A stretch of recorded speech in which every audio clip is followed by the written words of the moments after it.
The world changed forever when Columbus arrived. His journey marked the beginning of a new era, an era of exploration and discovery that would reshape the world in ways no one could have imagined. It was 1492, a super important year in human history. This was the year when the known world expanded dramatically and the age of exploration truly began. The events of this year set the stage for centuries of global interaction and exchange. Christopher Columbus, an Italian explorer with big dreams, landed in a whole new world, the Americas. His voyage was funded by the Spanish monarchy, who were eager to find new trade routes and expand their influence. Columbus's determination and vision were key to his success. Europeans had no idea this place existed. The maps of the time showed only Europe, Asia, and Africa. The discovery of the Americas was a complete surprise and opened up endless possibilities for exploration and conquest. When Columbus arrived, it was like two different worlds crashing together. It changed everything. The arrival of Europeans in the Americas led to the exchange of plants, animals, cultures, and ideas, a process known as the Columbian Exchange. This exchange had profound effects on both the Old World and the New World. Columbus wasn't just looking for new places, he wanted to be rich and famous, and he had a big dream: to find a faster way to get to Asia, where all the cool spices and expensive things were. His ambition drove him to seek support from various European monarchs until he finally secured backing from Spain. But surprise! He didn't land in India or China. Instead, he found himself in the Caribbean, a region previously unknown to Europeans. This unexpected discovery was the beginning of a new chapter in world history. He met the native people of the Caribbean islands. This meeting changed everything. The interactions between Europeans and the indigenous peoples of the Americas were complex and often tragic, leading to significant cultural and demographic shifts. Europeans started taking over land in the Americas, and sadly, this wasn't always good for the people who already lived there.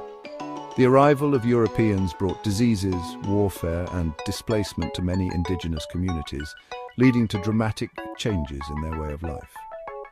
Columbus's arrival was like striking a match. It ignited a series of events that would forever alter the course of history. The exploration and colonization that followed his voyages had far-reaching consequences for the entire world.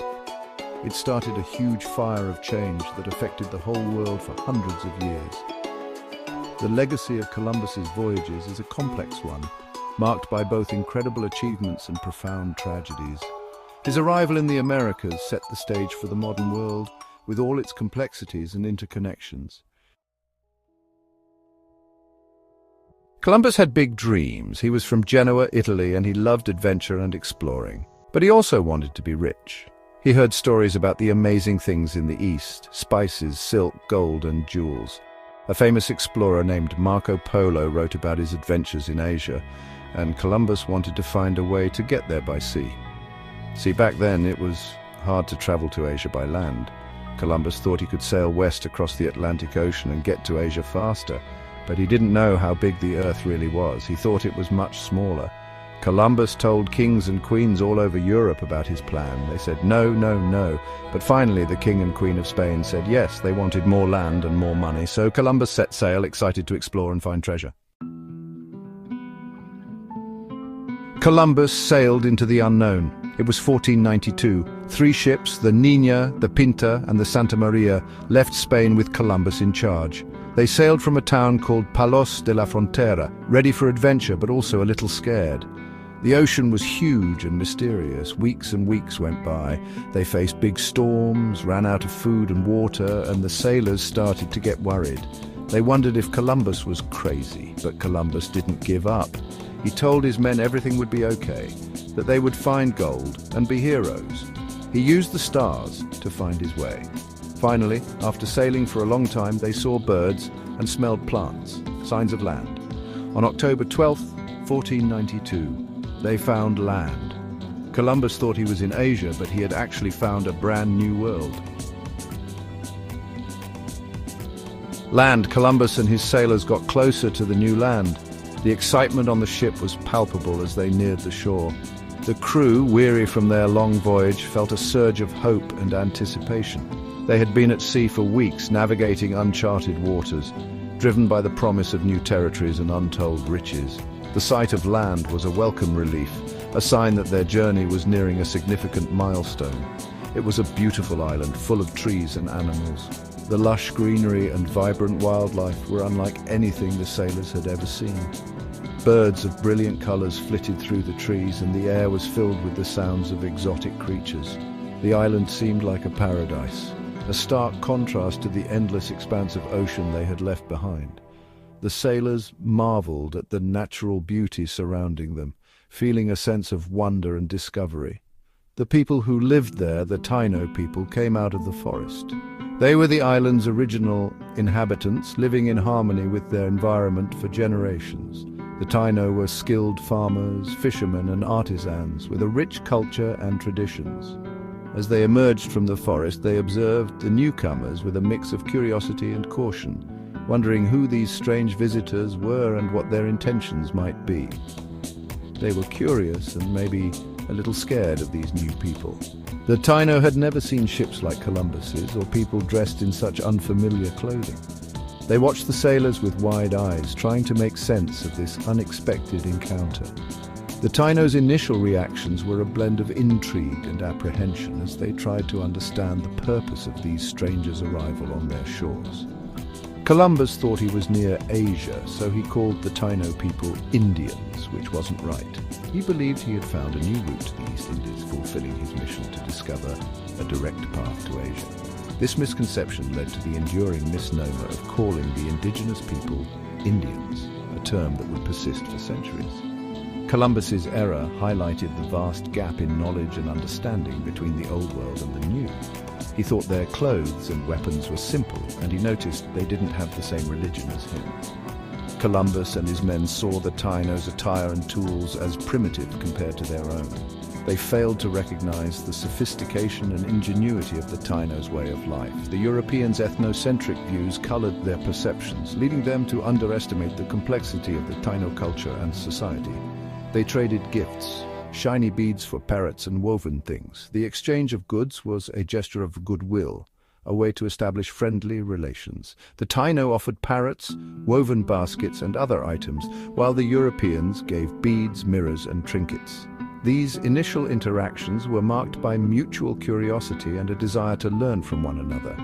However, the imbalance in perceived value hinted at the deeper misunderstandings that would later arise.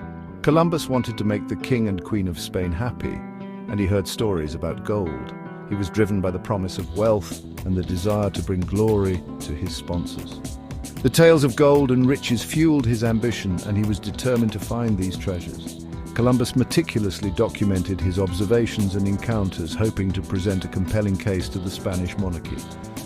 His writings reflected his aspirations and the pressures of his mission. He wanted to take this new land for Spain. Columbus saw himself as an agent of the Spanish crown, tasked with expanding its empire.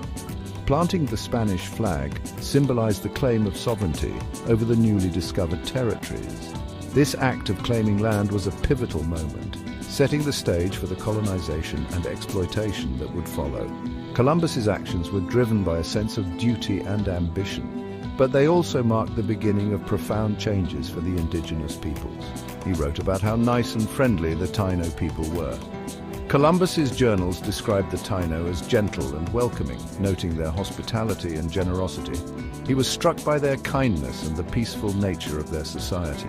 These observations contrasted sharply with the often harsh and violent interactions that would later characterize European colonization. Columbus's initial impressions were of a people who were open and willing to engage with the newcomers. He thought they would become Christians and follow the king and queen. Columbus believed that the Taino could be converted to Christianity and integrated into the Spanish Empire. He saw their spiritual beliefs as an opportunity for missionary work, envisioning a future where the Taino would adopt European customs and religion. This vision was rooted in a sense of cultural superiority and a desire to spread Christianity, reflecting the broader goals of European exploration and colonization. But sadly, he didn't know how much things would change for the Taino. The arrival of Columbus and subsequent European settlers brought profound and often devastating changes to the Taino way of life. The initial encounters, marked by curiosity and exchange, soon gave way to conflict, disease, and exploitation. The Taino faced immense challenges as their world was transformed by the forces of colonization. Columbus's vision of a harmonious integration was far from the reality that unfolded. Columbus didn't discover a new land, he found people who had been living there for a long, long time. The Taino had a rich history and a deep connection to their land long before Columbus's arrival. They were not discovered, but rather encountered by the Europeans. This perspective challenges the traditional narrative of discovery, recognizing the Taino's presence and contributions. The meeting of these two worlds was a significant moment in history, reshaping the future for both the indigenous peoples and the European settlers. This meeting changed everything between Europe and the Americas, sometimes for the worse. The encounter between Columbus and the Taino marked the beginning of a new era, characterized by profound cultural exchanges and significant upheavals. While there were moments of cooperation and mutual learning, the overall impact was often detrimental to the indigenous populations. The legacy of this first contact is complex, with lasting consequences that continue to be felt today. The story of Columbus and the Taino is a reminder of the far-reaching effects of exploration and colonization. At first, Columbus and the Taino people were curious about each other. The Taino had never seen people like this before. They were amazed by the big ships, the clothes, and the light skin of the Europeans. Columbus watched the Taino closely, learning about their traditions, language, and how they looked. He wrote that they were kind and generous. They were good at making canoes, farming, and creating beautiful art on their bodies. It was hard to talk to each other, but they used hand motions and a few words. The Taino gave the Europeans food, water, and places to sleep. They shared what they knew about the land, the plants, and the animals, but even though they were friendly at first, Columbus didn't really understand the Taino. He thought they were less advanced than him and that they needed his help. This misunderstanding would lead to big problems later. Sadly, the friendship between Columbus and the Taino didn't last long. Initially, there was a sense of mutual curiosity and respect. The Taino welcomed Columbus and his men with open arms, offering them food, shelter, and gifts. Columbus, in return, gave them trinkets and beads, which the Taino found fascinating. It seemed like the beginning of a harmonious relationship. However, the Europeans' insatiable desire for gold quickly overshadowed any initial goodwill. They began to see the Taino not as friends, but as obstacles to their wealth. The Europeans wanted more and more gold, and they started to treat the Taino people badly. The Taino, who had no concept of gold's value, were bewildered by the Europeans' obsession. Columbus, under pressure to fulfill his promises to the King and Queen of Spain, began to view the Taino as impediments to his mission. He saw them as mere tools to achieve his goals. Columbus wanted to keep his promise to the King and Queen of Spain, so he started to think of the Taino as getting in his way. His attitude shifted from one of curiosity to one of exploitation. Driven by greed and a sense of superiority, Columbus and his men began to seize the Taino's land and possessions. He wanted their land, their things, and he wanted them to work for him. The Taino were forced to abandon their homes and their way of life, becoming laborers for the Europeans. The Spaniards had better weapons and they were greedy. Armed with advanced weaponry and a ruthless determination, the Europeans easily overpowered the Taino. The Taino, with their simple tools and peaceful nature, were no match for the Europeans' military might. They forced the Taino to be their slaves, making them work in mines to find gold and on farms. The Taino were subjected to grueling labor, working long hours in harsh conditions. Many were sent to gold mines where they toiled endlessly to extract the precious metal for their oppressors. They hurt the Taino, were mean to them, and even hurt them on purpose. The Europeans' cruelty knew no bounds. They inflicted physical and emotional pain on the Taino, treating them as less than human. The Taino were beaten, starved, and subjected to unimaginable suffering. They attacked villages, burned houses, and separated families. The Europeans launched brutal attacks on Taino villages, destroying homes and tearing families apart.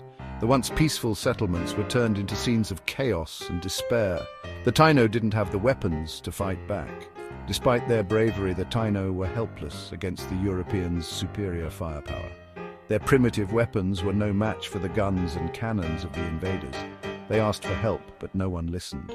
The Taino's pleas for mercy fell on deaf ears. The Europeans were unmoved by their suffering, focused only on their own gain.